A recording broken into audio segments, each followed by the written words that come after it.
ఓం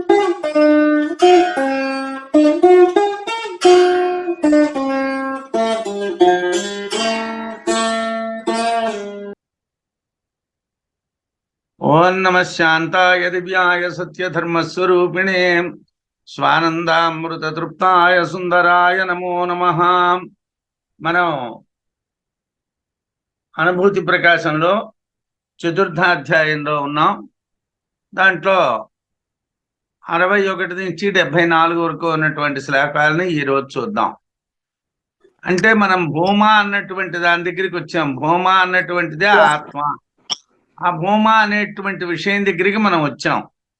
అయితే ఆ భూమ దేని మీద ఆధారపడి ఉన్నది అన్నటువంటి ప్రశ్న గురించి అడుగుతున్నాడు. అన్యస్మిన్ హి మహిమ్న్యన్యో రాజాది ప్రతిష్టతి భూమ్నో నాన్యద్వస్తు తస్మాత్ కుత్రాసౌ ప్రతిష్టతి. ఏమయ్యా, రాజాది రాజులు మొదలైనటువంటి వాళ్ళు అన్యస్మిన్ ఇతరుల యొక్క మహిమయందు అన్యహ మరొగరు ప్రతిష్టతి ఆధారపడతారు కదా. రాజులు మొదలైనటువంటి వాళ్ళు మరొకరి మహిమ మీద ఆధారపడతారు, మరొకరి గొప్పతనం మీద ఆధారపడతారు కదా. భూమ్నః భూమ కన్నా అన్యద్ వస్తువున మరొక వస్తువు లేదు. తస్మాత్ అందువలన అసౌ ఈ భూమ కుత్ర ఎక్కడ ప్రతిష్టతి ఆధారపడి ఉంటుంది. అంటే మనం ప్రతిపదార్థాన్ని చూసి భావాన్ని చూస్తున్నాం. ప్రతిపదార్థం ప్రకారం రాజులు మొదలైనటువంటి వాళ్ళు సాధారణంగా ఇతరుల యొక్క మహిమ మీద ఆధారపడతారు. కానీ భూమ కన్నా ఇతరమైనటువంటి వస్తువే మరొకటి లేదు అంటే భూమ దేని మీద ఆధారపడుతున్నది? వాస్తవంగా భూమ ఆధారపడడానికి ఏమీ లేనప్పుడు భూమ ఎక్కడున్నది? భూమ ఉన్నదని మీరు అంటున్నారు. భూమ అంటే ఆత్మ, ఆత్మ ఉన్నది అంటున్నారు. ఎక్కడ ఉంటుంది ఆత్మ? దేని మీద ఆధారపడి ఉంటుంది? ఇంకేదీ లేదంటున్నారు. ఒక భూమే ఉన్నదంటున్నారు. ఒక భూమే ఉన్నప్పుడు మరి ఆ భూమ దేని మీద ఆధారపడుతుంది? భూమ్నః భూమ కన్నా అన్యద్ వస్తువున మరో వస్తువు లేదు. తస్మాత్ అందువలన అసలు ఈ భూమ కుత్ర ఎక్కడ ప్రతిష్టతి ఆధారపడి ఉంటుంది, ఎక్కడ ఉంటుందో చెప్పవయ్యా అని అడిగాడు. అడిగితే తథా లోకే నిరాధార ఆకాశోస్తి తథా కుతః భూమానస్యాదతో యుక్త్యా నిరాధారోపి బుద్ధ్యతాం. లోకంలో నిరాధారమైనటువంటి వస్తువులు ఉన్నాయ్యా, లేవు అని అనక్కర్లేదు. ఆకాశానికి ఆధారం ఏమిటి చెప్పు? ఆకాశం దేని మీద ఆధారపడి ఉన్నది? ఆకాశం దేని మీద ఆధారపడి లేదు కదా. అలాగే భూమ కూడా దేని మీద ఆధారపడి లేదు అని తెలుసుకో అన్నాడు. లోకే లోకమునందు తథా ఆ విధంగానే నిరాధార ఆధారము లేని ఆకాశ అస్తి ఆకాశం ఉంది. లోకే లోకమునందు తథా ఆ విధంగానే నిరాధార ఆధారము లేనటువంటి ఆకాశ అస్తి ఆకాశము ఉన్నది. తథా ఆ విధంగానే భూమ భూమ నస్యాత్ కుతః ఎందుకు కాకూడదు? భూమ కూడా అలాగే ఎందుకు కాకూడదు అంటే ఆధారం లేకుండానే భూమ కూడా ఎందుకు ఉండకూడదు? ఉండొచ్చును కదా. తథా ఆ విధంగానే భూమ నస్యాత్ భూమ నస్యాత్ కుతః ఎందుకు నిరాధారం కాకూడదు? అతః అందువలన యుక్త్యా యుక్తి చేతను నిరాధారోపి ఆధారము లేకపోయినప్పటికీ బుద్ధ్యతాం తెలియబడవచ్చును. అంటే భూమకి ఆధారం లేకపోయినప్పటికీ కూడా యుక్తి చేతనం అంటే ఆకాశం ఎలాగైతే ఏ ఆధారము లేకుండా ఉన్నాదో అలాగే భూమ కూడా ఏ ఆకాశము లేకుండా ఉన్నది అని ఒక యుక్తి చేతను బుద్ధ్యతాం తెలియబడవచ్చును అంటే తెలుసుకోవచ్చు. అంటే లోకంలో అన్ని వస్తువులకి ఆధారం ఉండక్కర్లేదండి. ఆకాశానికి ఆధారం లేదు, అలాగే భూమకు కూడా ఆధారం లేదు.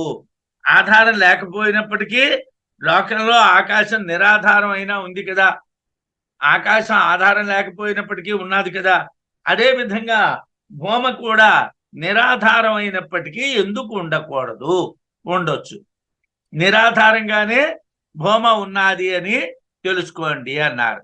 వ్యావహారిక ఆనందే వ్యుత్పత్తే శూన్యత నహి వ్యుత్పన్నో యౌక్తికశ్చైష ఏకాగ్రే భాసతే స్వయం. వాస్తవానికి ఉపనిషత్తు విషయాన్ని పక్కన పెట్టారు. ఉపనిషత్తులో చెప్పబడినటువంటి విషయాల్ని పక్కన పెట్టి విద్యారణ్యుల వారు స్వయంగా వ్యాఖ్య ఎక్కువ చెప్తున్నారు. ఏమిటి వ్యాఖ్యానం చేస్తున్నారంటే, వ్యవహారిక ఆనందే, వ్యవహారికమైనటువంటి ఆనందము ప్రకాశిస్తూ ఉన్నందున వ్యుత్పత్తే, భూమ యొక్క ఉనికి విషయమున శూన్యతానహి, శూన్యమనే ఆలోచన కూడదు కదా. ఏమయ్యా, లోకంలో వ్యవహారికమైన ఆనందం ఉన్నదా? ప్రతివాడు ఆనందాన్ని అనుభవిస్తున్నాడా? ఆనందం అనుభవిస్తూ ఉన్నప్పుడు ఆత్మ లేకుండా ఆనందాన్ని ఎలా అనుభవిస్తున్నావయ్యా? ఆత్మ ఉన్నది అని దాన్ని బట్టే తెలియాలి. వ్యవహారిక ఆనందే, వ్యవహారికమైనటువంటి ఆనందము ప్రకాశించుచుండడం వలన వ్యుత్పత్తే, భూమ యొక్క ఉనికి విషయమున శూన్యత నహి, శూన్యము అనే ఆలోచన కూడదు కదా. అంటే భూమ లేదు అనడం కుదరదు.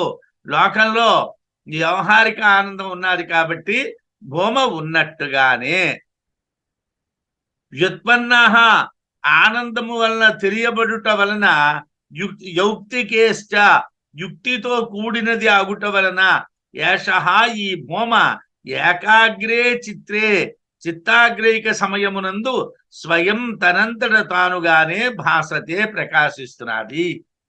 ఇది ఎక్కడ కనిపిస్తున్నది? ఏ ఊర్లో దొరుకుతున్నది? మాకు భూమ కావాలి, మాకు భూమ ఎక్కడున్నదో చెప్పండి అంటే చెప్తున్నామయ్యా. వ్యుత్పన్న, ఆనందం కలుగుతున్నదా నీకు? నీకు ఆనందం కలుగుతున్నదంటే భూమ ఉన్నది కాబట్టి ఆనందం కలుగుతున్నది. యౌక్తికశ్చ, యుక్తులు, యుక్తులు అంటే హేతువుల్ని చెప్పడం అన్నమాట. ఈ కారణం, ఆ కారణం, ఆ కారణం, ఆ కారణం, ఈ కారణాల చేతను ఆత్మ ఉన్నది అని తెలుసుకో అని చెప్పడం. యౌక్తికైశ్చ అంటే యుక్తులతో కూడినది అవటం వలన, వ్యుత్పన్న ఆనందము వలన తెలియబడుట వలన, ఏషః ఈ భూమ ఏకాగ్రే చిత్త, చిత్త ఏకాగ్ర సమయమునందు, ఏకాగ్రే అంటే చిత్త ఏకాగ్ర సమయమునందు, చిత్తం ఏకాగ్రంగా ఉన్నటువంటి సమయంలో స్వయం భాసతే, తనంతట తానుగానే ప్రకాశిస్తున్నది. చిత్తం ఏకాగ్రంగా ఉంటే ఆ ఆనందం అనేటువంటిది దానంతట అదే ప్రకాశిస్తుంది. ఇక్కడ విద్యారణ్యులు సిద్ధాంతం కన్నా అనుభూతికి ప్రాధాన్యం ఇచ్చారు. దీని పేరే అనుభూతి ప్రకాశం. మనం ఉపనిషత్తుల్లో ఏముంటున్నదో, వ్యాఖ్యానాల్లో ఏమిటి రాశారో చదువుకుందికి ఈ గ్రంథం కాదు. నువ్వు అనుభవంలో ఎలా ఉంటుంది అన్నది తెలియటం కోసం. అంటే నువ్వు ఒకవేళ కానీ దీన్ని అనుభవంలోకి తెచ్చుకోవాలనుకుంటే ఎలా ఉంటుంది అన్నది తెలియటం కోసం విద్యారణ్యులు సిద్ధాంతం కన్నా అనుభూతికి ప్రాధాన్యం ఇచ్చారు. వ్యవహారిక ఆనందం లోకంలో అనుభవంలో ఉన్నది. వ్యవహారిక ఆనందం లోకంలో అనుభవంలో ఉన్నది. పుత్రస్తే జాతః ధనంతే లబ్ధః, నీకు కొడుకు పుట్టాడు, నీకు డబ్బు వచ్చింది, ఇలా ఏదైనా మాట అన్నా అనుకోండి, చాలా సంతోషం రా, చాలా సంతోషం, చాలా సంతోషం. ఏమిటండి ఆ సంతోషం? ఎక్కడున్నది? ఏమైనా టెంపరేచర్ పెట్టి చూస్తే దొరుకుతుందా? ఏమైనా బ్లడ్ టెస్ట్ చేస్తే దొరుకుతుందా? ఏదైనా యూరిన్ టెస్ట్ చేస్తే దొరుకుతుందా? లేకపోతే ఇంకో టెస్ట్ చేస్తే దొరుకుతుందా? సంతోషం సంతోషం సంతోషం అంటున్నాడు. ఏమిటి సంతోషం? ఎక్కడున్నా సంతోషం?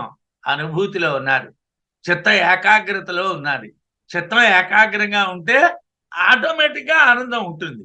చిత్తం ఏకాగ్రంగా లేకపోతే ఓ విషయం నుంచి ఇంకో విషయానికి ఇంకో, ఒరే నీకు ఉద్యోగం వచ్చిందిరా అంటే, ఏమిట్రా ఏం ఉద్యోగం వచ్చిందిరా, ఎక్కడో పాడేరులో వేసారా, చస్తున్నాను రా ఆ కొండల్లో ఉండలేక అంటే వాడికి ఆనందం లేదు, వాడికి ఏకాగ్రత లేదు. వాడికి ఉద్యోగం వచ్చిందన్నటువంటి ఆనందం వాడికి ఉండాలి, కానీ అది పాడేరులో వేశారా గుమ్మలక్ష్మీపురంలో వేశారా కాదు. వాడికి ఉండవలసింది ఏమిటి ఉండాలి? ఏకాగ్రత ఉండాలి. ఏకాగ్రత లేదు. ఏకాగ్రత లేకపోతే ఆనందం ఉండదు. ఆనందం ఏకాగ్రతలోనే ఉంటుంది. వ్యావహారిక ఆనందం లోకంలో అనుభవంలో ఉన్నటువంటిదే. ఆనందం కలగాలంటే భూమ ఉండాలి. దేనికి ఆనందం కలుగుతుంది? కాళ్ళకి ఆనందం కలగదు, చేతులకు ఆనందం కలగదు.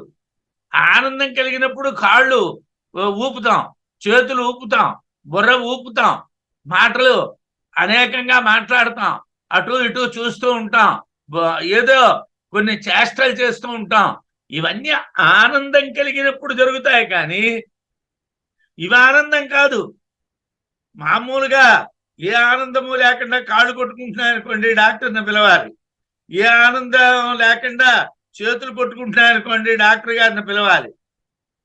ఏ ఆనందం లేకుండా బుర్ర విసురుతున్నది అనుకోండి, వెంటనే హాస్పిటల్లో జాయిన్ చేయాలి. ఆనందం లేకుండా ఇవి కలిగేయి అని అంటే రోగం అన్నమాట. ఆనందంలో అవి కలిగేయి అని అంటే అది ఆత్మ అక్కడ ఉంది, హోమ అక్కడ ఉంది. ఆనందం కలగాలంటే హోమ ఉండాలి. ఆనందానుభూతి వలన, యుక్తుల వలన హోమ ఉన్నది అని తెలియబడుతున్నది. ఆనందాన్ని నువ్వు అనుభవిస్తున్నావు, అలాగే నీకు యుక్తుల వలన కూడా హోమ ఉన్నది అని తెలుస్తున్నది. చిత్తము ఏకాగ్ర స్థితిలో ఉన్నప్పుడు హోమానందం దానంతట అదే ప్రకాశిస్తుంది. చిత్తం ఏకాగ్రంగా ఉందనుకోండి, పుత్రస్తే జాత అన్నాం, అయ్యా నీ కొడుకు పుట్టాడండి అన్నాం. వాడు మా ఆవిడ ప్రసవిస్తుంది, కొడుకు పుడతాడా కూతురు పుడుతుందా, ప్రసవం సుఖంగా జరుగుతుందా జరగదా అని ఆందోళనలో ఉన్నాడు. వాడి దగ్గరికి ఆ పురుడు పోసినటువంటి ఆవిడ వచ్చి చెప్పింది, ఏమండి మీకు అబ్బాయి పుట్టాడండి అని. చాలా సంతోషం అండి, చాలా సంతోషం అండి అన్నాడు. ఎక్కడి నుంచి వచ్చింది ఈ ఆనందం? ఈ ఆనందం ఫలానా చోట నుంచి, భూమానందం. దానంతరం అదే వచ్చింది. ఎక్కడి నుంచి? ఏకాగ్రత నుంచి. వాడు అప్పటి వరకు బుర్రగోక్కుంటూ అటు ఇటు పచారులు చేస్తూ ఏమిటి జరుగుతుంది, ఏమిటి జరుగుతుంది, ఏమిటి జరుగుతుంది అని ఒకే విషయం ఆలోచిస్తున్నాడు. ప్రసవాన్ని గురించే. ప్రసవంలో అనుకూలంగా వచ్చింది అని చెప్పేసరికల్లా ఆనందం కలిగింది. దాన్ని భూమానందము అంటారు. వ్యవహారికంలో ఆనందం ఉండడం చేతను భూమ ఉన్నట్టుగానే భూమ లేదు అనడం కుదరదు. బోధక్రమో బుభుత్సూనాం విస్పష్టమభిధీయతే చతుర్దిక్షు అథ ఊర్ధ్వంచ భూమా బోద్ధవ్య ఆదిత. అయితే భూమ ఎలా తెలుస్తుందండి? మరి అంతేనా? మీరు చెప్పినట్టుగా ఏదో అనుభూతిలో చూడటమే తప్పించి దాని గురించి ఏమి శాస్త్రబద్ధమైనటువంటి మాటలేమీ లేవా? ఉన్నాయండి. బుభుత్సూనాం, తెలియగోరేటటువంటి వాళ్ళకి, బాధము కావాలి అనుకున్నటువంటి వాళ్ళకి. అసలు మనం ఇది వింటున్నాం అనుకోండి, దీని మీద ఏకాగ్రత ఉండాలి. ఏదో పాఠం చెప్తున్నారు, మనం విన్నాం, అయిపోయింది, ఆ గంట సేపు పాఠం అయిపోయింది అంటే మనకేమీ బుర్రకెక్కదు. బుభుత్సూనాం, తెలియకోరేటటువంటి వాళ్ళకి, అంటే జ్ఞానాన్ని తెలుసుకోవాలి అనుకున్నటువంటి వాళ్ళకి బోధక్రమ, తెలియవలసినటువంటి పద్ధతి విస్పష్టం, స్పష్టముగా అభిధీయతే, చెప్పబడుచున్నది. ఏమండి? ఎవరైనా తెలుసుకోవాలి అనుకుంటే తెలుసుకునేటటువంటి ఆర్డర్ ఖచ్చితంగా చెప్తున్నామండి. ఇదిగో ఇలా తెలుసుకుంటే నీకు భూమ గురించి తెలుస్తుంది అని మేము చెప్తున్నాం. భూమని గురించి తెలియజేసేటువంటి విషయాన్ని స్పష్టంగా చెప్తున్నాము. బుభుత్సూనాం, తెలియగోరేటువంటి వాళ్ళకి బోధక్రమ, తెలియవలసినటువంటి పద్ధతి విస్పష్టం, స్పష్టముగా అభిధీయతే, చెప్పబడుచున్నది, తెలియబడుచున్నది. భూమా, భూమా అనేటువంటిది ఆదిత, మొదటి నుండి, చతుర్దిక్షు, 4 దిక్కుల యందు, అధా మరియు ఊర్ధ్వంచ, మీదను క్రిందను. ఊర్ధ్వంచ అంటే మీరు మీద కింద 2 చెప్తున్నారు ఏమిటండి? ఉపలక్షకార్థములు అంటారు. మనం కన్ను అన్నాం అనుకోండి, ఇంద్రియములు అన్ని. చెయ్య అన్నాం అనుకోండి, ఇంద్రియములు అన్ని. అలాగే మీద అన్నాం అనుకోండి, మీద కింద. అయ్యా 4 దిక్కుల్లోని అదే విధంగా మీదను కిందను బోద్ధవ్య, తెలియదగినటువంటిది. భూమ అన్ని చోట్ల తెలియబడుతుందండి. ఎలా తెలియబడుతుందండి? భూమ గురించి తెలియాలి అనుకునేటువంటి వాళ్ళకి దాన్ని తెలుసుకునేటువంటి పద్ధతి స్పష్టంగా తెలియబడుతున్నది. ఆ తెలియవలసినటువంటి క్రమ పద్ధతి స్పష్టంగా తెలియబడుతున్నది. క్రింద మీద 4 దిక్కులందు భూమను క్రమంగా తెలియాలి. 4 దిక్కుల్లోని కిందని మీదని కూడా భూమను తెలియాలి. స ఏవాధత్ స ఏ ఉపరిష్టాత్ స పశ్చాత్ స పురస్తాత్ స దక్షిణతః స ఉత్తరతః స ఏవ ఇదగం సర్వం ఇది అని ఛాందోగ్యోపనిషత్తు. ఛాందోగ్యోపనిషత్తులో మంత్రం ఏమిటని చెప్తున్నారండి? స ఏవ అధస్థాత్, ఆ భూమయే కిందను ఉన్నది. ఉపరిష్టాత్, ఆ భూమే మీదను ఉన్నది. స పశ్చాత్, ఆ భూమే వెనుక ఉన్నది. స పురస్తాత్, ఆ భూమయే ముందర ఉన్నది, ముందున్నది. అంటే క్రిందనున్నది, మీదనున్నది, వెనకాతలున్నది, ముందునున్నది. సహా దక్షిణతః, అది కుడివైపున్నది. సహా ఉత్తరతః, అది ఎడమ వైపున్నది. స ఏవ ఇదగం సర్వమితి, అదే అంతా. లోకంలో మీదని కిందని ముందు వెనకాతల 2 పక్కల్ని కూడా ఏమిటున్నదయ్యా? భూమే ఉన్నది. భూమ తప్పించి మరొకట్లేదు. ఈ మిగతాదంతా కూడా వ్యావహారికమైనటువంటి జగత్తే కానీ యథార్థమైనటువంటిది కాదు. యథార్థంగా ఉన్నటువంటిది ఏమిటి? ఒక్క భూమ మాత్రమే ఉన్నది. అంతటా భూమే ఉన్నది. అంతటా వ్యాపించినటువంటిది భూమయే. కనుక భూమ లేనటువంటి చోటు లేదు, అంతా భూమే అని క్రమ పద్ధతిలో తెలియాలి. ఒక ఆర్డర్లో మనం భూమని తెలుసుకోవాలి. భూమ ఖచ్చితంగా ఇలా ఉంటుంది, ఇలా చూడాలి, ఇలాగైతే ఆ భూమను మనం దర్శించవచ్చును అన్నటువంటి దాన్ని తెలుసుకోవాలి. సత్తా భాన ప్రేతయోత్ర వీక్ష్యంతే సర్వవస్తుషు సచ్చిదానంద రూపాతః భూమా సర్వత్ర తిష్టతి. భూమ అన్ని చోట్ల ఉన్నది. అన్ని చోట్ల ఉన్నదంటే ఎలాగండి? ఎలా ఉన్నదండి అంటే, నీకు లోక వ్యవహారంలో సత్తా అంటే ఉనికి, ఒక వస్తువు ఉన్నది. ఒక కుండ ఉన్నది. భాన, ఆ కుండ ప్రకాశిస్తున్నది. ప్రేతయ, ఆ కుండ అంటే మనకి ఇష్టం. ఈ 3 లక్షణాలు ఒక కుండ ఎంత ఉన్నాయా? కుండ ఉన్నది, కుండ ప్రకాశిస్తున్నది, కుండ అంటే ఇష్టము. ఈ 3 విషయాలు ఎక్కడున్నాయి? లౌకికంగా ఉన్నాయి. లోకల్లో నాకు మా ఇంట్లో ఉన్నటువంటి ఆ వెనక్కి చారబడే కుర్చీ అంటే చాలా ఇష్టం అండి. అంటే కుర్చీ ఉన్నది, కుర్చీ ప్రకాశిస్తున్నది, కుర్చీ అంటే ఇష్టము. 3 ఉన్నాయి. 3 లక్షణాలు ఉన్నాయి. సత్తా ఉనికి ఉన్నది, భాన ప్రకాశించడం ఉన్నది, ప్రేతయ దాని మీద ప్రేమ ఉన్నది. ఈ ఎక్కడ? సర్వవస్తుషు, అన్ని వస్తువుల యందు, అత్ర ఇక్కడ వీక్ష్యంతే చూడబడుతున్నది. ఈ లోకంలో అన్ని వస్తువుల యందు మనకి ప్రీతి ఉన్నది. అన్ని వస్తువుల యందు ఎలా ప్రీతి ఉన్నది? ప్రీతి ఉంటేనే కొంటున్నాం కదండి. ఓ సోఫా కొన్నాం. ఎందుకు కొన్నాం? ఆ సోఫా బాగుంది అని కొన్నాం. ఆ సోఫా ఉన్నది, సోఫా బాగున్నది, సోఫా అంటే ఇష్టం. టీవీ ఉన్నది, టీవీ బాగా ప్రకాశిస్తున్నది, టీవీ అంటే ఇష్టం. అలాగే ఫ్రిడ్జ్ ఉన్నది, ఫ్రిడ్జ్ ప్రకాశిస్తున్నది, ఫ్రిడ్జ్ అంటే ఇష్టం.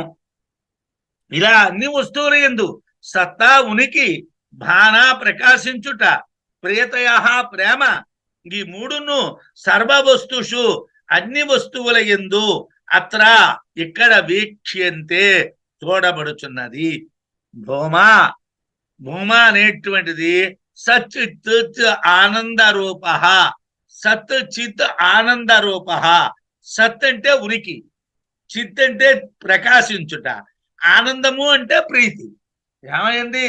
లౌకిక వస్తువుల యందు ఏ విధంగా అయితే నీకు 3 లక్షణాలు ఉన్నాయో, ఆత్మ యందు కూడా 3 లక్షణాలు ఉన్నాయ్యా. సత్ అంటే ఉనికి ఉన్నది, ఆత్మ ఉంది. చిత్ అంటే ఆత్మ ప్రకాశిస్తున్నది. ఆనందము అంటే ఆత్మ అంటే ప్రేమ ఉన్నది, ప్రీతి ఉన్నది. అంటే సత్ చిత్ ఆనంద రూపం ఏదండి? భూమ. భూమ భూమ సత్ చిత్ ఆనంద రూప. సద్రూపము అంటే ఉనికి కలిగినటువంటిది, చిద్రూపము అంటే ప్రకాశించేది, ఆనంద రూపము అంటే ప్రీతిని కలిగించేటువంటిది అగుట వలన అతః అందువలన సర్వత్రా అన్ని చోట్ల తిష్టతి ఉన్నది. భూమ అన్ని చోట్ల ఉన్నది సచ్చిదానంద స్వరూపం కాబట్టి. అంటే సత్తు దాని యొక్క ఉనికి ఉన్నది, చిత్తు దాని యొక్క ప్రకాశం ఉన్నది, ఆనందం దాని యందలి ప్రీతి ఉన్నది. ఎలాగైతే అన్ని వస్తువుల యందు ఈ మూడు లక్షణాలు వ్యవహారికంగా కనబడుతున్నాయో అలాగే భూమ యందు కూడా ఈ మూడు లక్షణాలు మనకి కనిపిస్తున్నాయి. వస్తువు యొక్క ఉనికి, వస్తువు ప్రకాశించుట, వస్తువునందు ప్రీతి, వస్తువు యొక్క ఉనికి, వస్తువు ప్రకాశించుట, వస్తువునందు ప్రీతి, ఈ మూడు లక్షణాలు అన్ని వస్తువుల్లోనే ఉంటాయి. ఉనికి ఉంటుంది, ప్రకాశము ఉంటుంది, ప్రీతి ఉంటుంది. అవే సత్తు ఉనికి, చిత్తు ప్రకాశము, ఆనందము ప్రీతిగా లోకంలో కనిపిస్తాయి. ఈ మూడు లక్షణాలు భూమలో ఉండటం వలన భూమ అంతటా వ్యాపించి ఉంది. భూమ అంతటా ఉన్నది అంటే సచ్చిదానంద రూపమైనటువంటి భూమే అన్ని వస్తువుల యందు వ్యాపించి ఉన్నది అని తెలియాలి. భూమ్నో వియోగే వస్తూని నైవ సంతి నభాంతి చ ప్రియత్వం దూరతస్తేషాం భూమా సర్వాత్మకో తతః. మనకి తెలుగు ప్రింట్ పుస్తకాల్లోనంటే ఈ శ్లోకం కాదు, కొన్ని శ్లోకాల్లో కొన్ని అక్షరాలు తేడాగా పడ్డాయి. అలా తేడాగా పడటం వలన తరువాతను అక్షరాలు ఒక వైపు ఉండవలసిన అక్షరాలు మరోవైపు ఉండడం వలన చదివేటటువంటి సమయంలో కొద్దిగా ఇబ్బంది కలుగుతుంది. అది చూసుకోవాలి, ఎలా చదువుతున్నాము అన్నటువంటి చూసుకొని, ఒకవేళ కానీ అక్షరాలు సరిగా లేకపోతే వాటిని ఒక చిన్న కామావో ఏదో పెట్టుకొని ఎలాగా మనం దాన్ని చదువుకుంటే బాగుంటుందో చూసుకోవాలి. భూమ్నః వియోగే వస్తూని నైవ నభాంతి చ ప్రియత్వం దూర.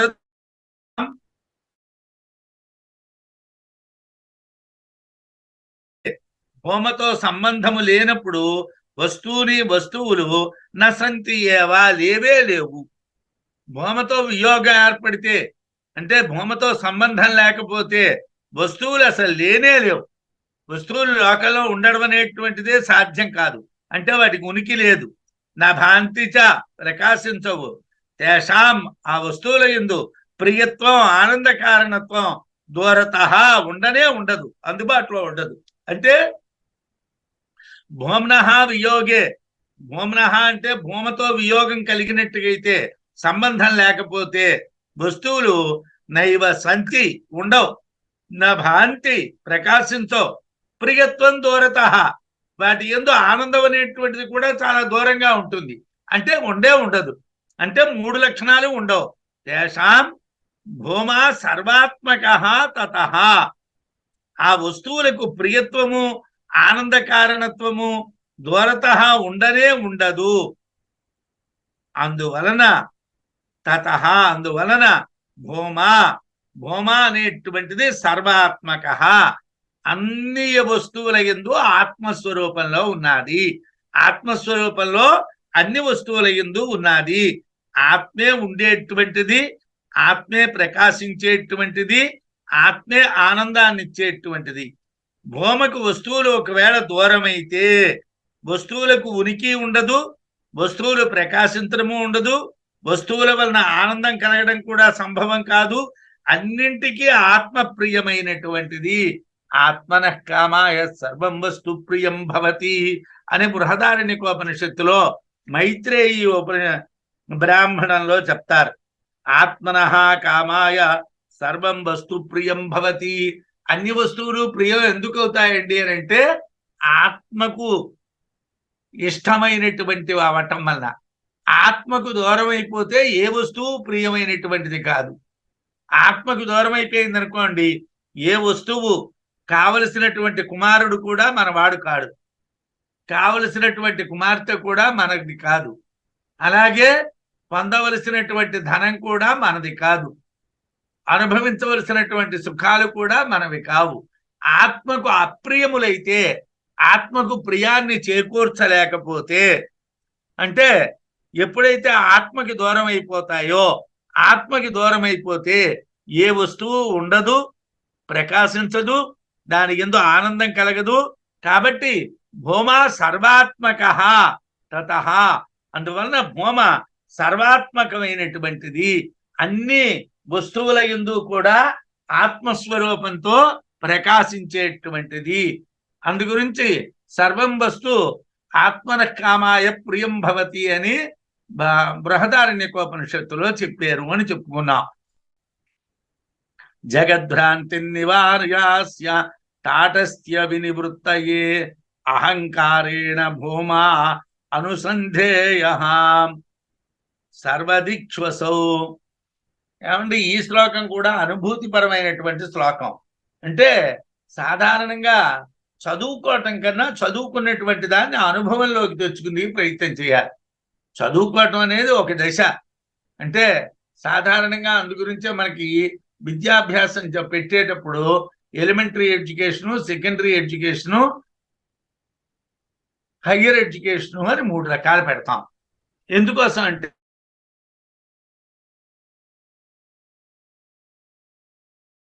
చెప్పబడేటువంటి చదువు.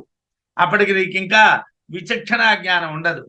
దీన్ని ఇలా వేరు చేసి చూడొచ్చు, దీన్ని ఇలా వేరు చేసి చూడొచ్చు అన్నటువంటి బుద్ధి చాతుర్యం అనేటువంటిది ఆ వయస్సులో ఉండదు. కాబట్టి అక్కడ మౌలిక స్వరూపాలు మాత్రమే తెలియబడతాయి. సెకండరీ ఎడ్యుకేషన్ అంటే డెవలప్మెంట్. అంటే ఒకవేళ సైన్స్ అయితే ఎలా ఉంటుంది, మ్యాథమెటిక్స్ అయితే ఎలా ఉంటుంది, ఆర్ట్స్ అయితే ఎలా ఉంటుంది, హిస్టరీ అయితే ఎలా ఉంటుంది, ఎకనామిక్స్ అయితే ఎలా ఉంటుంది, వాటన్నిటినీ కూడా డెవలప్ చేసి చూపెడతాం. రే ఇది ఇదిరా, ఇది ఇదిరా, ఇది ఇదిరా అని చూపెడతాం. అదే హయ్యర్ ఎడ్యుకేషన్ వచ్చేసరికల్లా నీకు నచ్చింది చదువుకో అంటాం. అంటే నీకు నచ్చింది చదువుకో అని ఎందుకన్నాం అక్కడ అంటే అప్పటికే వాడికి తేడా తెలిసిపోయింది. ఏది వాడికి పనికి వస్తుంది, ఏది వాడికి అనుకూలం కాదు, ఏది వాడు స్వీకరించగలడు, ఏది వాడు స్వీకరించలేడు అన్నటువంటిది వాడికి తెలిసిపోయింది. కాబట్టి అక్కడికి వచ్చిన తర్వాత విభాగం నీ ఇష్టం అన్నాం. అంటే మౌలికమైనటువంటి విద్య వేరు, దాన్ని అభివృద్ధి పరచటం వేరు, దానిలో విభాగ నిర్ణయం చేసుకోవటం వేరు. జగద్భ్రాంతి నివార్య అస్య తాటస్థ్య వినివృత్తయే అహంకారేణ భూమా అనుసంధేయ సర్వదిక్ష్వసౌ. అహంకారంతో భూమని అనుసంధానం చెయ్యండి అన్నారు. అసలు ఏమిటి అహంకారం, ఏమిటి దాన్ని అనుసంధానం చేయడం ఏమిటి అంటే సాధారణంగా ప్రతి వాళ్ళం నేను వెళ్తున్నానండి, నేను వస్తున్నానండి, నేను మాట్లాడుతున్నానండి, నేను తింటున్నానండి, నేను చెప్తున్నానండి, నేను చదువుతున్నానండి, నేను వింటున్నానండి అని అంటున్నాం. అంటే నేను నేను నేను నేను నేను నేను అన్ని పనులు నేనే చేస్తున్నాను. ఏ పని కూడా నేను లేకుండా లేదు, అన్ని పనుల్లో నేనున్నాను. ఆ నేను అనేటువంటి చోట ఈ భూమ అన్నదాన్ని పెట్టు. అహం భూమ, అహం భూమ, అహం భూమ, అహం భూమ, నేనే భూమని, నేనే భూమని, నేనే భూమని. ఇది అనుభూతిపరమైనటువంటి శ్లోకమైన ఎందుకన్నామంటే ఇప్పుడు ఎక్కడైతే నువ్వు పురస్తాత్ ముందు ఏముంటున్నాదిరా భూమి ఉన్నది, పరస్తాత్ వెనకాతలు ఏముంటున్నాదిరా భూమి ఉన్నది, ఉత్తరత ఏమున్నదిరా భూమి ఉన్నది, దక్షిణత ఏముంటున్నదిరా భూమి ఉన్నది, ఉపరిష్టాత్ మీదన ఏముంటున్నదిరా భూమి ఉన్నది, అధస్థాత్ కిందన ఏముంటున్నదిరా భూమి ఉన్నది. అన్ని చోట్ల భూమి ఉన్నది కదా. దీనికి అహం అనేటువంటి దాంతో ఆదేశాన్ని కల్పించమన్నారు. అలా కల్పించినట్టుగైతే నీకు అనుభూతి కలుగుతుంది అన్నారు.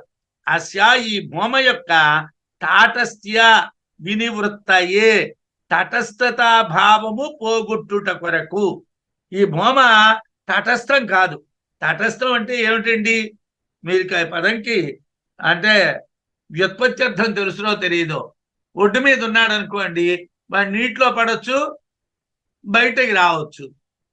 తటస్థ అంటే తటే స్థిత తటస్థ, తటే తిష్టతి తటస్థ. తటే అంటే ఒడ్డు యందు తిష్టతి ఉన్నవాడు. ఒడ్డు మీద ఉన్నవాడు పడిపోతే లోపల పడిపోవచ్చు, లేకపోతే మీదకి రావచ్చు, ఏదైనా జరగవచ్చు, ఇదైనా జరగవచ్చు, అదైనా జరగవచ్చు. తటస్థం అంటే ఏమిటండి, లోకంలో అనుభవంలోకైనా రావచ్చు, రాకపోవచ్చు. తినొచ్చు తినకపోవచ్చు, మాట్లాడొచ్చు మాట్లాడకపోవచ్చు. అప్పుడు దాన్ని ఏమిటంటాం? తటస్థ భావం అంటాం. అంటే వాడు ఏదో ఒకదాని వైపు లేడు, వాడు మాట్లాడుతాడు అన్న మాట లేదు, వాడు మాట్లాడడు అన్నటువంటిది లేదు, తటస్థంగా ఉన్నాడు. అలాగే అస్య భూమ, ఈ భూమ యొక్క తాటస్థ్య వినివృత్తయే, తటస్థతాభావము పోగొట్టుట కొరకు జగద్భ్రాంతిం నివార్య, భూమయే జగత్తు అనేటువంటి భ్రాంతిని నివారించి అహంకారేణ, అహంకారముతో సర్వదిక్షు అన్ని దిక్కుల యందు అసౌ భూమా అనుసంధేయ, ఈ భూమను అనుసంధానము చెయ్యాలి. మరోసారి చూడండి.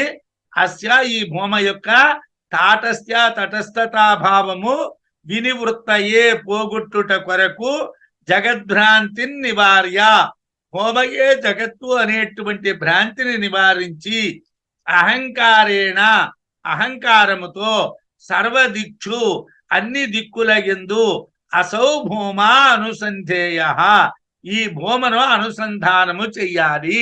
ఇది కూడా అనుభూతిపరమైనటువంటి శ్లోకం. సాధారణంగా వేదాంతం చదివినటువంటి వాళ్ళు భూమను జగత్తుగా భ్రాంతి పడుతూ ఉంటారు. అంటే మనం వివర్తవాదాన్ని గురించి మాట్లాడుతూ ఏమిటంటామంటే, పాము తాడుని పాము అనుకున్నాం, అలాగే పరమాత్మని జగత్తు అనుకున్నాం అని మనం లోకంలో చెప్తూ ఉంటాం. సిద్ధాంతాన్ని వింటూ ఉంటారు. పాప ఆ సిద్ధాంతం 1,00,000 సార్లు విన్నా అలా వినడమే తప్పిస్తే ఈ భ్రాంతి పోగొట్టుకోవాలన్న ఆలోచన వాడికి రాదు. అందుగురించి భూమను అంటే ఆత్మను జగత్తుగా భ్రాంతి పడుతూ ఉంటారు. యథార్థంగా భూమ ఒక్కటే, ఉన్నది ఒక్కటే, భూమ ఉన్నది ఒక్కటే, యథార్థంగా ఉన్నటువంటి భూమ ఒక్కటే. అయితే భూమ జగత్తులాగా భాషిస్తుంది, అంటే ప్రకాశిస్తున్నది. అంటే భూమ యందు తటస్థ ధర్మం, అంటే ఇటు కాదు అటు కాదు, గట్టు మీద వస్తువులా భావించబడుతుంది. భూమ ఆత్మ అండి, ఆత్మేనండి. భూమ జగత్తా అండి, జగత్తేనండి. ఎందుకంటే జగత్తులో భూమ కనిపిస్తున్నది కాబట్టి జగత్తు, భూమ జగత్తు కంటే వేరుగా ఉన్నది కాబట్టి వేరుగా ఉన్నది. అంటే అటు ఉన్నది ఇటు ఉన్నది, రెండు పక్షాల్లోని ఉన్నది.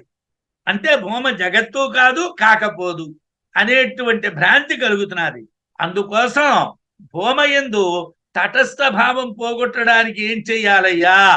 భూమన అహంకారంతో, చిచ్ఛాయావాన్ అహంకార, చిచ్ఛాయతో కూడినటువంటి అహంకారంగా అన్ని దిక్కుల్లోని అనుసంధానం చెయ్యాలి.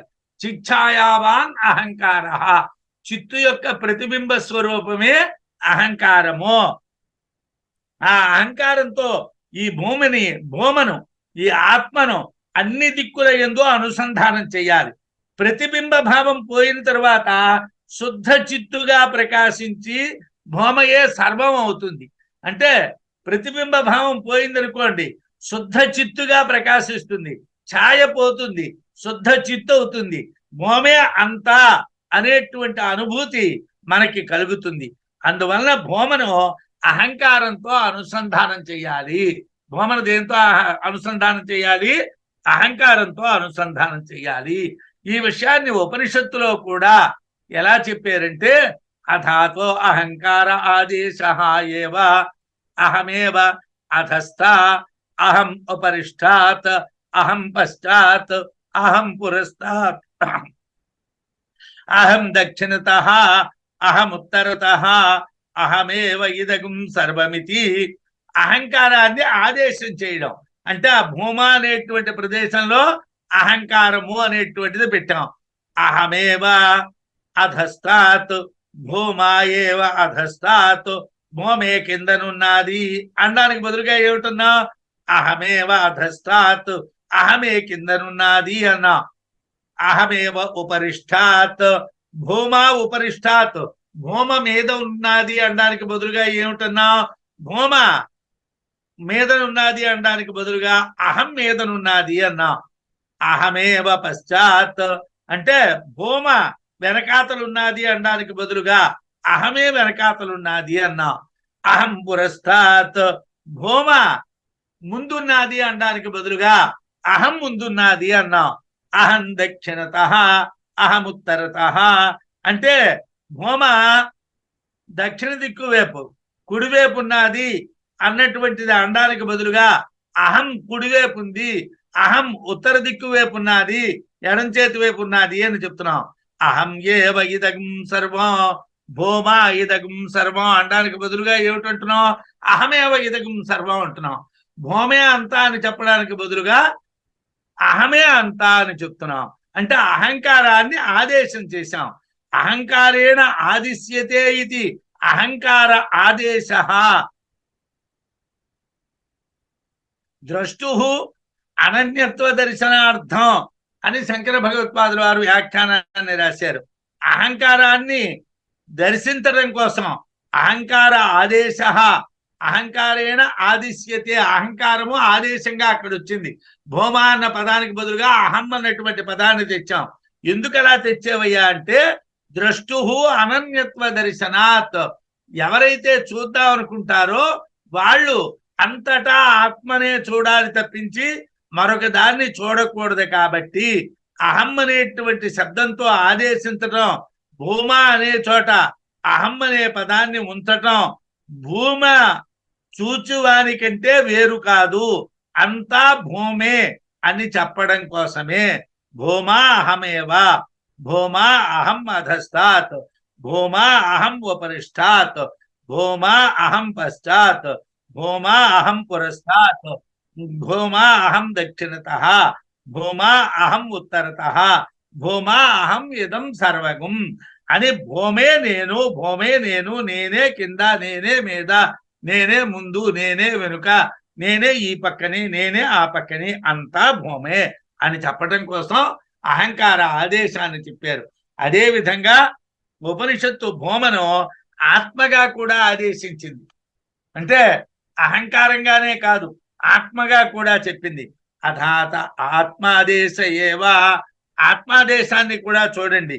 ఆత్మైవ అధస్తాత్, ఆత్మా ఉపరిష్టాత్, భూమైవ అధస్తాత్ అనడానికి బదులుగా ఆత్మైవ అధస్తాత్, ఆత్మే కిందనున్నది, ఆత్మే మీదనున్నది, పశ్చాత్ ఆత్మ వెనకాతల ఆత్మే ఉన్నది, పురస్తాద్ ఆత్మ ముందు ఆత్మే ఉన్నది, దక్షిణత ఆత్మ కుడివైపు ఆత్మే ఉన్నది, ఉత్తరత ఆత్మ ఎడం వైపు ఆత్మే ఉన్నది, ఆత్మ ఏవ ఇదగం సర్వమితి, అంతా ఆత్మే. అంటే భూమా అన్న ఆత్మ అన్న అహం అన్న ఆదేశం చేసిన అదేనండి, ఆ భూమేనండి, ఆ ఆత్మేనండి. అహం అనటానికి బదులుగా ఆత్మ అనే దాని చేత ఆదేశాన్ని చెప్పారు. ఆత్మనా ఏవ కేవలేన సత్స్వరూపేణ శుద్ధేన ఆదిశ్యతే. ఇక్కడ ఆత్మ అంటే కేవలమైనటువంటిది, సత్స్వరూపమైనటువంటిది, శుద్ధమైనటువంటిది. దాని చేతను భూమను ఆదేశిస్తున్నాము, ఆత్మ చేతనే భూమను చెప్తున్నారు. అంటే అంతటా ఉన్నది ఆత్మే, అదే భూమ అని మనం తెలుసుకోవాలి. సంధ్యేవ సచ్చిదానందా దేహాదిష్వపి బాహ్యవతు భూమాహంకార యోగ్యతోహం సర్వమితి వాశ్రయేత్.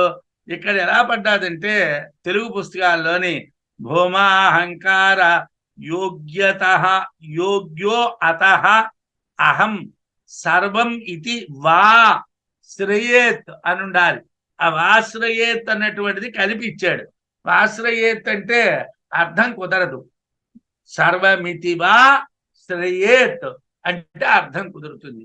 ఆ పదం ఆ వా అన్నటువంటి దాన్ని ఓ చిన్న కామా పెట్టి దానికి దూరం చేయండి.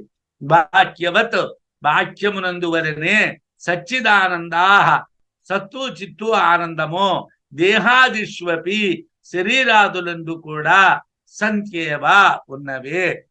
బాహ్యవతు బాహ్యంలో ఎలాగైతే వస్తువుల ఉనికున్నాదో, వస్తువులు ప్రకాశించడం ఉన్నాదో, వస్తువుల యందు ప్రీతి ఉన్నాదో, అలాగే సచ్చిదానందా సత్తు చిత్తు ఆనందము అనేటువంటివి దేహాదిష్వపి శరీరాదులందు కూడా సంత్యేవా ఉన్నవే. అతః అందువలన భూమాహంకార యోగ్య, భూమయందు అహంకారాన్ని ఆదేశించొచ్చును. భూమలో అహంకారం చెప్పడం తప్పేమీ కాదు. అహం సర్వమితివా, నేనే అంతా అని గాని శ్రయేత్ భావించవచ్చును. శ్రయేత్ అంటే ఆశ్రయించవచ్చును, భావించవచ్చును అని అర్థం. శ్రీ శ్రయతే అన్నటువంటి ధాతువు కాబట్టి అహం సర్వమితివా, నేనే అంతా అని కాని శ్రయేత్ భావించవచ్చును, ఆశ్రయించవచ్చును. బాహ్య వస్తువులలో ఉన్నట్లే సచ్చిదానంద స్థితి శరీరమునందు కూడా ఉంది కనుక చిచ్ఛాయతో కూడినటువంటి అహంకారాన్ని భౌమయందు ఆదేశించుట సరి అయినటువంటిది. శరీరంలో కూడా సచ్చిదానంద స్థితి ఉన్నది కాబట్టి చిచ్ఛాయతో, చిత్తు యొక్క ప్రతిబింబంతో కూడుకున్నటువంటి అహంకారాన్ని భౌమయందు ఆరోపించడం తప్పు కాదు. భౌమయందు అహంకారాన్ని ఆదేశించడం సరైనటువంటిది అని చెప్పారు. గృహైక దేశే అవస్థాయ సార్వభౌమోహమిత్యసౌ రాజాభిమన్యతే తద్వత్ భౌమాహమితి నోకుతః. ఏమండి, ఇది కూడా ఓ చిన్న అనుభూతి విషయం. ఏమంటే ఈ లోకంలోని చాలా మంది నేను రాజుగారిని అంటారు. రాజుగారు ఎక్కడున్నారండి? ఇప్పుడు నేను ప్రధానమంత్రిని అన్నాడు. ఎక్కడున్నాడు ప్రధానమంత్రి? ఢిల్లీలో ఉన్నాడు. ఎక్కడ? ఏదో ఆయన సెక్రటేరియట్లోనో, ఆయనకి ఇవ్వబడినటువంటి బంగళాలోనో, ఆయన ఆఫీసులోనో ఉన్నాడు. ఆయన ప్రధానమంత్రి ఎలాగయ్యాడండి? మొత్తం దేశానికి అందరికీ ఆయన అధినేత ఎలాగయ్యాడండి? ఏమంటే ఆయన ఎక్కడున్నాడు? ఆయన గృహైక దేశే, ఒక ఆఫీసులోనో, ఒక ఇంట్లోనో, ఒక ప్రదేశంలోనో ఆయన ఉన్నాడు. కానీ ఆయన అంతటా లేడు కదా. ఆయన అంతటా ప్రకాశిస్తున్నాడా? ప్రధానమంత్రి విజయనగరంలో ఉన్నాడా? ప్రధానమంత్రి బెంగళూరులో ఉన్నాడా? ప్రధానమంత్రి విశాఖపట్నంలో ఉన్నాడా? ప్రధానమంత్రి హైదరాబాద్లో ఉన్నాడా? చెన్నైలో ఉన్నాడా? ప్రధానమంత్రి ప్రతి చోట ఉన్నాడా? లేడు కదా. ప్రధానమంత్రి ఎక్కడున్నాడు? ఢిల్లీలో ఉన్నాడు. ఎక్కడున్నాడు? ఆఫీసులో ఉన్నాడు, లేకపోతే ఇంట్లో ఉన్నాడు. గృహైక దేశే అంటే గృహ ఏకదేశే అవస్థాయ, ఇంటిలో ఓ మూల కూర్చున్నాడు. ఇంట్లో ఓ మూల కూర్చొని రాజా, రాజు, అహం నేను, సార్వభౌమ, సార్వభౌముణ్ణి, ఇత్యసౌ అభిమన్యతే అని ఈ విధంగా అభిమానాన్ని పొందుతున్నాడు. నేను ప్రధానమంత్రిని, నేను భారతదేశానికి అంతటికీ కూడా నాయకుడిని అనుకుంటున్నాడు. ఎక్కడున్నాడు? భారతదేశం అంతటా ఉన్నాడా? భారతదేశం అంతటా వ్యాపించి ఉన్నాడా? లేడు కదా. గృహైక దేశే అవస్థాయ అంటే ఒక ఇంట్లో ఓ మూల కూర్చున్నాడు. నేను సార్వభౌముణ్ణి, నేనే అంతటికీ అధిపతిని అని అనుకుంటున్నాడు. అభిమన్యతే, అభిమానాన్ని పొందుతున్నాడు. అంటే నేనే అంతా అన్నటువంటి అభిమానాన్ని పొందుతున్నాడు. రాజా ఇది అభిమన్యతే తద్వత్, అదే విధంగా భూమా అహం ఇది, భూమ అంతా నేనే, కుతః నా ఎందుకు భావించకూడదు? తద్వత్, అదే విధంగా భూమా అహం ఇది నో కుతః, నేనే అంతా అని ఎందుకు అనుకోకూడదు? భూమ ఎక్కడో ఒక చోటే ఉన్నది కదండి. ఆత్మ ఒక చోటే ఉంటే ఆత్మ అంతా అని ఎలాగంటారండి అని అంటే, ఏమండి రాజుగారు మూల కూర్చుంటే వాడిని రాజు సార్వభౌముడు అంటున్నావు, అలా అనొచ్చునా? ఆత్మ సర్వవ్యాపకమైనటువంటి ఆత్మ అని అనకూడదా? ఆత్మ అన్ని చోట్ల వ్యాపించిందని అనకూడదా?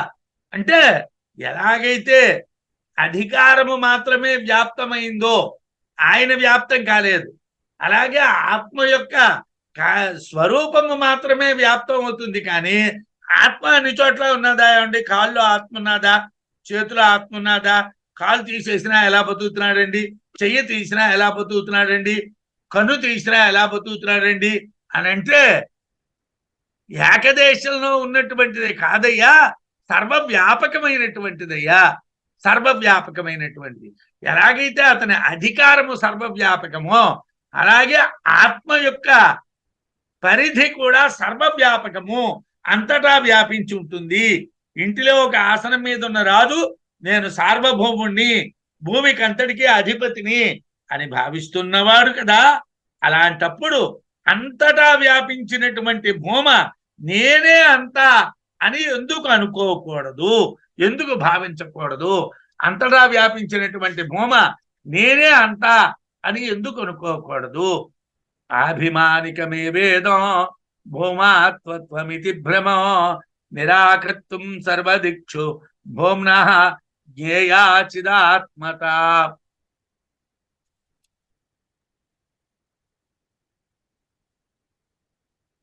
ఆభిమానికమే వేదం భూమా ఆత్మత్వమితి భ్రమో నిరాకర్తుం సర్వదిక్షు భూమ్నః జ్ఞేయా చిదాత్మత. భూమాత్మత్వం, భూమను ఆత్మ అని భావించుట ఆభిమానికమే వేదం. ఇది భూమ యందు ఉన్నటువంటి అభిమాన ధర్మమే.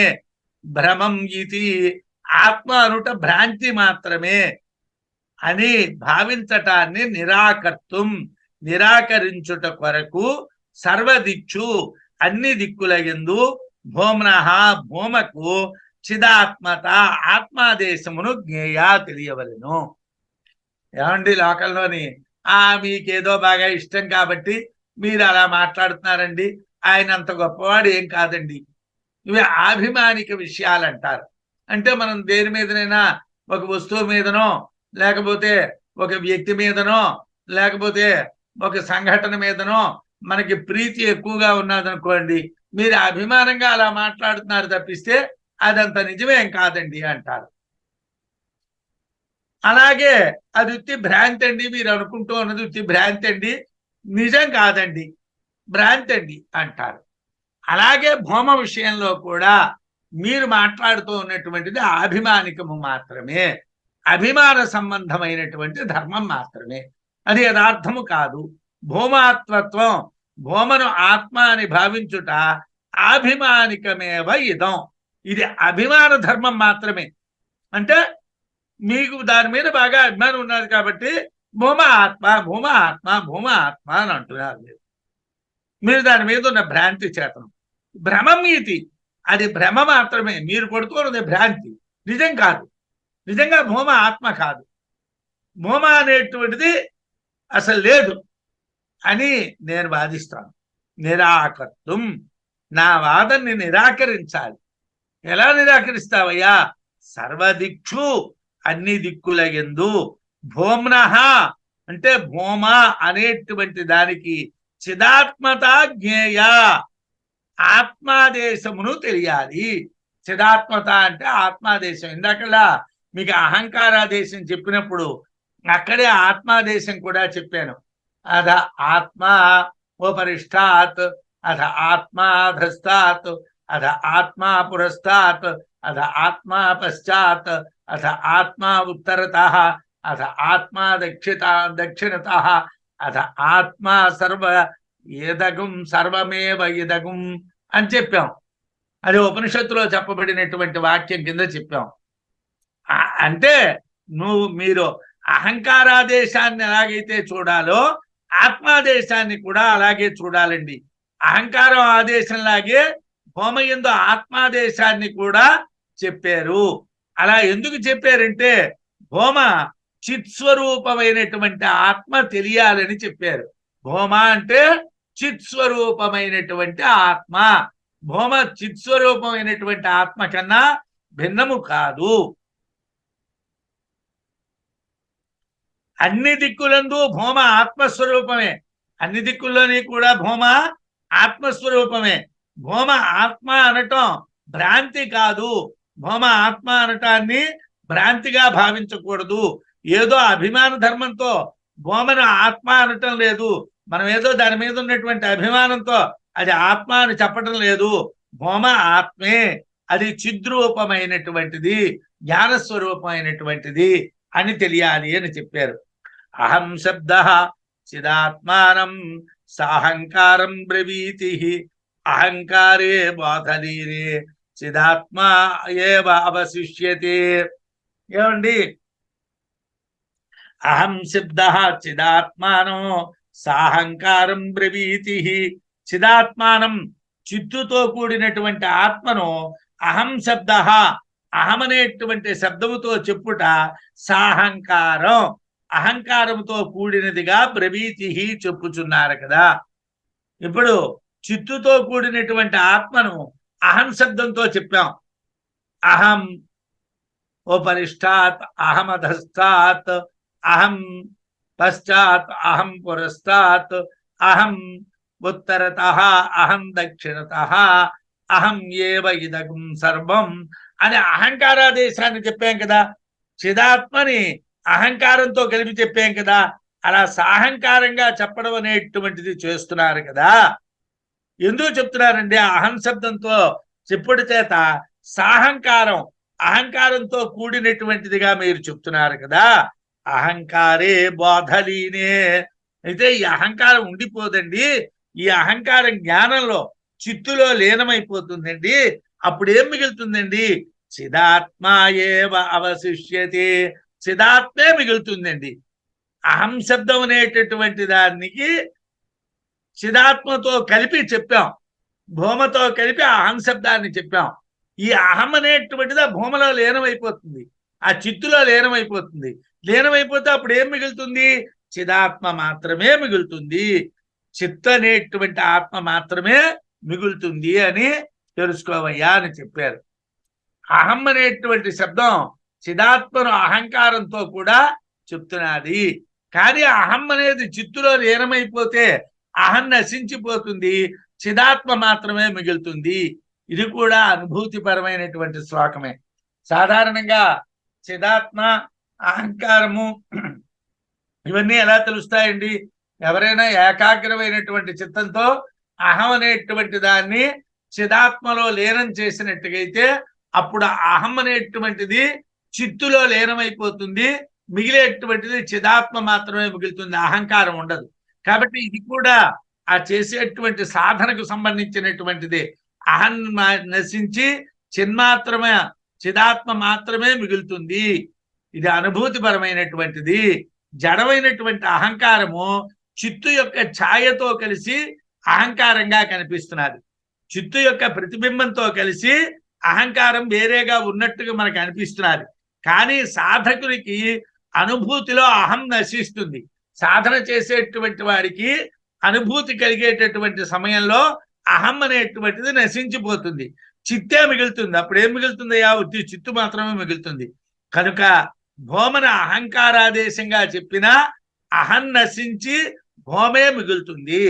భూమకు అహంకారం ఆదేశంగా మనం చెప్పినప్పటికీ కూడా అహం నశించిపోతుంది, భూమ మాత్రమే మిగులుతుంది. అంతటా ఉన్నటువంటిది భూమే అని తెలుసుకోవాలి. క్రమేణానేన యస్తత్వం పశ్యన్ శాస్త్ర విచారతః యుక్త్యా మత్వా ధియా వేత్తి జీవన్ముక్తో భవేదసో. ఎవరండి జీవన్ముక్తులు? లోకంలో జీవన్ముక్తులైనటువంటి వాళ్ళు ఎవరండి అని అంటే, క్రమేణానేన యస్తత్వం పశ్యన్ శాస్త్ర విచారతః యుక్త్యా మత్వా ధియా వేత్తి జీవన్ముక్తో భవేదసో. మీరు ఏం చేసినా మోక్షం కలగకపోతే వేస్ట్ కదండి. అది జీవించి ఉంటూ ఉండగానే కలగాలి. శరీరం పోయిన తర్వాత మోక్షం వస్తుంది లేవయ్యా. శరీరం ఉన్నంత కాలం బస్సుల గురించి, కార్ల గురించి, విమానాల గురించి, రైళ్ల గురించి, లోకాన్ని గురించి తెలుసుకుంటానండి. చచ్చిపోయిన తర్వాత మోక్షం ఆటోమేటిక్గా నేను వేదాంతం చదువుకున్నాను కాబట్టి నాకు వచ్చేస్తుందండి. ఉత్త అమాయకత్వం అది. అలా మాట్లాడితే వాడిని అమాయకుడు అనాలి, కానీ వాడు తెలివితేటలు ఉన్నవాడు కాడు. ఈ జీవుడు ఈ శరీరం ఉంటూ ఉండగానే ముక్తి కావాలి. ఎలా వస్తుందండి ఈ శరీరం ఉంటూ ఉండగానే? అనేన క్రమేణ, ఈ విధంగా క్రమ పద్ధతిలో యహాయవడు శాస్త్ర విచారత, శాస్త్రమును విచారణ చేసి తత్వం పశ్యన్, తత్వమును దర్శిస్తూ యుక్త్యా, యుక్తి చేతను, ధియా మత్వా, బుద్ధితోడను విచారణ చేసి వేత్తి, తెలిసిన వాడగును. అసౌ, అతడు జీవన్ముక్త, జీవించి ఉండగానే ముక్తుడు భవేత్ అగును. వాడు బతికుంటూ ఉండగానే ముక్తుడైపోతాడు. ఏం కావాలి? శాస్త్ర విచారణ కావాలి. హేతువుల్ని సరిగా చూడడం తెలియాలి. అలాగే బుద్ధితో బాగా ఆలోచించగలగాలి. అంటే మనకి బుద్ధి పరమాత్మ ఇచ్చాడు. ఈ బుద్ధిని లౌకిక విషయాల్లో బాగా ఎక్కువగా వినియోగిస్తాం. అనేక విషయాల్లో మన బుద్ధిని చాలా షార్ప్గా పనిచేస్తూ ఉంటుంది. ఇది కాదు కావలసింది. అనేన క్రమేణ యహ తత్వం పశ్యన్, యహ ఎవడైతే అనేన క్రమేణ ఇప్పుడు మేము చెప్పినటువంటి విధంగా క్రమ పద్ధతిలో తత్వాన్ని విచారణ చేస్తాడో, శాస్త్రత విచారణ చేయాలి. శాస్త్ర విచారత, శాస్త్రబద్ధంగా విచారణ చేయాలి. ఏదో ఒక రకంగా నాకు తెలుసండి, నేను అలా ఆలోచించానండి, ఇలా ఆలోచించానండి అంటే కుదరదు. శాస్త్ర విచారణ చేసి యుక్త్యా హేతువుల్ని, సరైనటువంటి హేతువుల్ని తెలుసుకొని, ధియామత్వా బుద్ధితో విచారణ చేసి, బుద్ధితో మననం చేసి వేత్తి తెలుసుకోగలుగుతాడు. వాడికి తెలుస్తుంది. అలా తెలిస్తే ఏమిటవుతుందండి? అసలు జీవన్ముక్త భవేత్, వాడు బ్రతికుంటుండగానే ముక్తుడైపోతాడు. వాడు బాగా శాస్త్ర విచారణ చేశాడు కాబట్టి, వాడు హేతువుల్ని బాగా ఆలోచించాడు కాబట్టి, వాడు బుద్ధితో బాగా మననం చేశాడు కాబట్టి, వాడు క్రమ పద్ధతిలో వెళ్ళాడు కాబట్టి, వాడు శరీరం ఉంటూ ఉండగానే మోక్షాన్ని పొందుతాడు, జీవించి ఉండగానే ముక్తుడవుతాడు. ఈ విధంగా క్రమ పద్ధతిలో భూమ కోసం చిదాత్మ విషయకంగా శాస్త్ర విచారణ చేసి, భూమ అంటే చిదాత్మ అనేటువంటి విషయాన్ని శాస్త్ర విచారణ చేసి తత్వాన్ని తెలుసుకొని, దాని యొక్క తత్వాన్ని తెలుసుకొని హేతువుల చేతను బుద్ధి విచారణ చేతను భూమను ఆత్మగా తెలుసుకోవాలి. భూమ అంటే ఆత్మ అని తెలుసుకోవాలి. అలా తెలిసినటువంటి వాడు జీవన్ముక్తుడైపోతాడు. అంటే వాడు ఈ శరీరం ఉంటూ ఉండగానే మోక్షాన్ని పొందినటువంటి వాడు అవుతాడు. అంటే క్రమ పద్ధతిలో శాస్త్ర విచారణ చెయ్యాలి. యుక్తులు అంటే ఉపపత్తులు, హేతువులు తెలియాలి. బుద్ధితో బాగా మననం చెయ్యాలి. అలా చేస్తే భూమనే ఆత్మగా తెలిసినటువంటి వాడై జీవన్ముక్తుడవుతాడు అని చెప్పారు.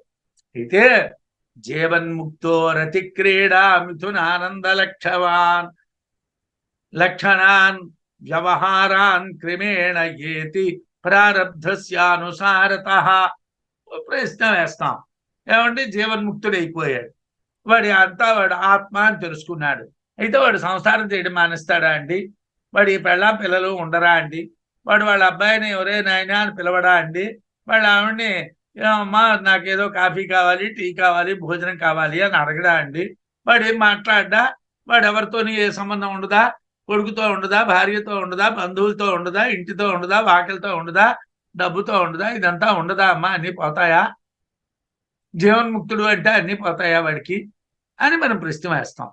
మన లోకంలో అదే కదండి, అన్నీ పోతేనే మన దృష్టిలో వాడేమో జ్ఞానైనట్టుగా.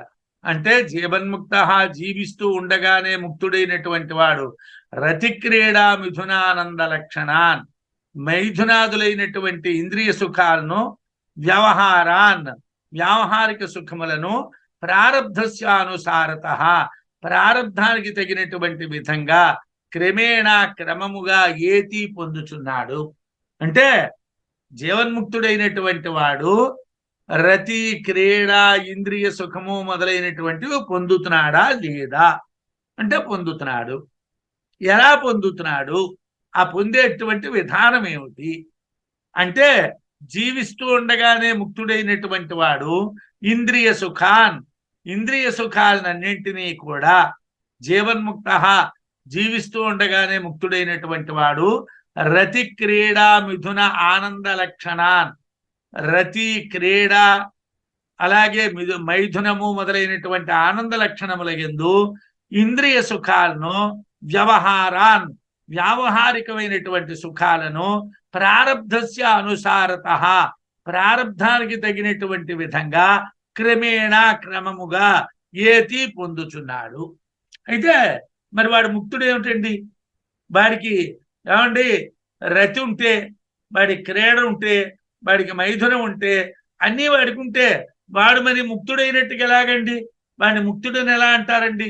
ప్రారబ్ధ కర్మానుసారంగా వాడు అన్నిటినీ అనుభవిస్తూ ఉన్నప్పుడు వాడు ముక్తుడయ్యాడని ఎలా చెప్తారండి? అంటే ఈ విషయంలో ఉపనిషత్తులో వ్యాఖ్యానంలో భగవత్పాదుల వారు వివరంగా రాశారు.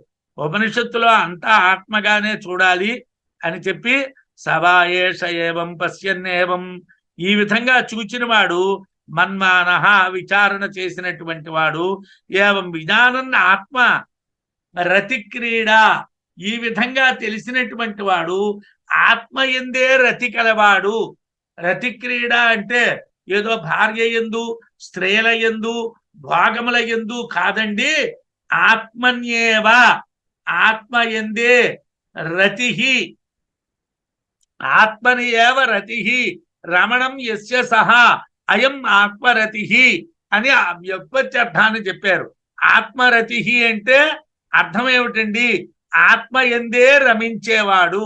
జీవన్ముక్తుడైనటువంటి వాడు ఆత్మ ఎందే రమిస్తాడు, ఆత్మ ఎందే క్రీడిస్తాడు. ఆత్మ క్రీడా దేహమాత్ర సాధనారతి, బాహ్య సాధనా క్రీడా ఆత్మమిథున ఆత్మానంద స్వస్వరాట్ భవతి. వాడు క్రీడ అనేటువంటిది దేహమాత్రమైనటువంటి విషయం కాదండి, అది సాధనారతి అంటే వాడు ఆత్మ గురించి చేసేటువంటి సాధనము. అలాగే ఆత్మమిథున అన్నటువంటి శబ్దం కూడా ఆత్మానందాన్ని పొందడానికి చేసేటువంటి ప్రయత్నం. ఆత్మ విజ్ఞాన నిమిత్తం ఏవ ఉభయం భవతి, ద్వంద్వజనితం సుఖం మిథునం. ద్వంద్వజనితం సుఖం మిథునం. ద్వంద్వములు అంటే సుఖములు దుఃఖములు, జయములు అపజయములు, అలాగే లాభములు నష్టములు అనేటువంటివి ఏవైతే ఉన్నాయో ఆ ద్వంద్వముల నుండి పుట్టినటువంటి ఏ సుఖమైతే ఉన్నాదో దాన్ని మిథునము అన్నారు. ఆత్మ విజ్ఞాన నిమిత్తమైనటువంటి ద్వంద్వజనితమైనటువంటి సుఖము మిథునము. అంటే లాభ నష్టాలని సమానంగా చూస్తాడు, జయాపజయాల్ని సమానంగా చూస్తాడు, అలాగే ఆ మానవమానాల్ని సమానంగా చూస్తాడు, నిందాస్తుతుల్ని సమానంగా చూస్తాడు. వాడికి ఉభయమైనటువంటి అంటే ద్వంద్వమైన వల్ల కలిగినటువంటి మైథునమునందు వాడికి సమత్వం ఉంటుంది. అంటే వాడు ఆత్మ విషయమునందే రతి గలవాడు, ఆత్మ విషయమునందే క్రీడ గలవాడు, ఆత్మ విషయమునందే ద్వంద్వ సుఖము కలవాడు. అందుకు తప్పించి మైథునము అంటే భార్యతో రమించడము, రతి అంటే స్త్రీలతోనో కుమారులతోనో మనవలతోనో రమించడము, అలాగే క్రీడ అంటే వాలీబాలో టెన్నిసో ఇవి కాదు. ఇవన్నీ కూడా ఆత్మ నిమిత్తములు మాత్రమే. ద్వంద్వ నిరపేక్షకం అంటే రెండు లేనటువంటిది. అదే విధంగా ఆత్మానందము ఆత్మ నిమిత్తం ఏవ సర్వం సదా సర్వదా సర్వప్రకారేణ అని ఆత్మ అన్ని ప్రయోజనంగా భావించబడతాయి. ఆత్మానందము అంటే ఏమిటండి అని అంటే ఆత్మ నిమిత్తం ఏవ సర్వం సర్వదా సర్వప్రకారేణ, అన్నీ కూడా అన్ని విధాలుగా కూడా ఆత్మ కోసమే. జీవన్ముక్తుడైనటువంటి వాడి యొక్క రతి ఆత్మ నిమిత్తము, జీవన్ముక్తుడైనటువంటి వాడి యొక్క క్రీడ ఆత్మ నిమిత్తము, జీవన్ముక్తుడైనటువంటి వారి యొక్క మైథునము ద్వంద్వ భావము జయాపజయముల యందు, లాభ నష్టముల యందు, నిందాస్తుతుల యందు, బాలావమానముల యందు ఉండేటువంటి ద్వంద్వ భావం ఏదైతే ఉన్నాదో అది ఆత్మపరమైనటువంటిది, ఆత్మ కోసమే అనుభవించబడతాయి. అతడు సర్వేషు లోకేషు కామచారో భవతి, అతడు అన్ని లోకముల యందు కూడా ఇష్ట ప్రకారంగా తిరగలిగినటువంటి వాడవుతాడు. అన్ని కాలముల యందు కూడా ఇష్టానుసారంగా సంచరించగలిగినటువంటి వాడవుతాడు. దీనికి భిన్నంగా వ్యావహారికంగా ఒక రాజైనటువంటి వాడు భోగాల్ని ఆత్మ క్రీడ రతి మైథునము మొదలైనటువంటివి కలిగినటువంటి వాడు యథార్థ సంచారం చెయ్యలేడు. జీవన్ముక్తుడు అన్ని ఆత్మార్థమే నడుపుతాడు. వ్యవహారిక కామాసక్తి వాడికి ఉండదు. వాడికి వ్యవహారికమైనటువంటి కామాసక్తులు ఏవి కూడా ఉండవు అని మనం తెలుసుకోవాలి. అంటే ఇక్కడ ఆత్మ రతి క్రీడ మైథున అనేసరికల్లా మనం వ్యవహార క్రమంలో ప్రారంధాన్ని అనుభవిస్తాడు అని అనేసరికల్లా అయితే అన్నీ ఉంటాయా అండి? జీవన్ముక్తుడైనటువంటి వాడికి కూడా అన్నీ ఉండవండి. అవన్నీ కూడా వాటి అర్థాలు వేరండి. ఉపనిషత్తులు చెప్పిన అర్థాలు వాటికి తెలుసుకో, ఆ విధంగా మనం తెలుసుకోవలసి ఉంటుందండి. సుఖ దుఃఖ ప్రదారబ్ధ కర్మ వేగశ్చతుర్విధ తీవ్రో మధ్యో మంద సుప్తౌ చయితి తస్య విధామత.